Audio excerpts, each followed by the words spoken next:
కర్నూలులో వర్ష ప్రభావానికి సంబంధించి మరింత సమాచారం మా కరెస్పాండెంట్ సుంకన్న అందిస్తారు. సుంకన్న, పూర్తి డీటెయిల్స్ ఏంటి? పవన్ కౌతాళంలో నాన్ స్టాప్ గా 3 గంటల పాటు కుండపోత వర్షం కురవడంతో కౌతాళ మండల కేంద్రంలోని పలు కాలనీల్లో కూడా భారీగా వర్షపు నీరు ఇళ్లలోకి చేరింది. మోకాళ్ళలోకి నీళ్లు కాలనీలో ప్రవేశించడంతో చెరువులను తలపించినటువంటి పరిస్థితి. చాలా కొన్ని లోతట్టు ప్రాంతాల్లో ఉన్నటువంటి ఇళ్లలోకి నీళ్లు వెళ్లడంతో ప్రజలు కూడా అయితే నీటిని బయటకి తోడిపోసుకుంటున్నటువంటి పరిస్థితి. ముఖ్యంగా లక్ష్మీనగర్ లో అయితే ఈ ఎఫెక్ట్ బాగా ఉంది. ఎందుకంటే కొంత డౌనల్ గా ఉండడంతో అక్కడ మనం మరోవైపు డ్రైనేజీ కాలువలు కూడా అయితే పూర్తిగా ఎక్కిపారడంతో ఇళ్లలోకి నీరు చేరడంతో చాలా అవస్థలు పడ్డారు.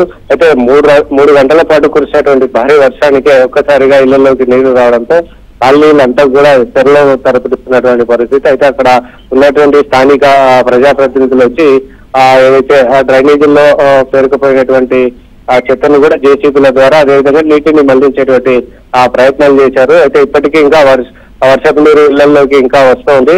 సో దానికి వచ్చే ఈ వర్షపు నీరు అంతా కూడా జేసీబీల ద్వారా డైవర్ట్ చేసినటువంటి పరిస్థితి. పంచాయతీ అధికారులు కూడా అయితే ఇప్పటి వరకు ఇక్కడికి రాలేదని కూడా అయితే కాలనీ వాసులు కూడా చెప్తున్నటువంటి పరిస్థితి. ముఖ్యంగా ఇళ్లలోకి నీళ్లు వెళ్ళడంతో అయితే బట్టలు అదే విధంగా నిత్యావసర వస్తువులు కూడా పూర్తిగా తడిచిపోవడంతో ఉదయం నుంచి కూడా కనీసం బ్రేక్ఫాస్ట్ చేయకుండా కాలనీ వాసులు కూడా ఏదైతే తీవ్రంగా ఏదైతే ఇబ్బందులకు గురవుతున్నటువంటి పరిస్థితి.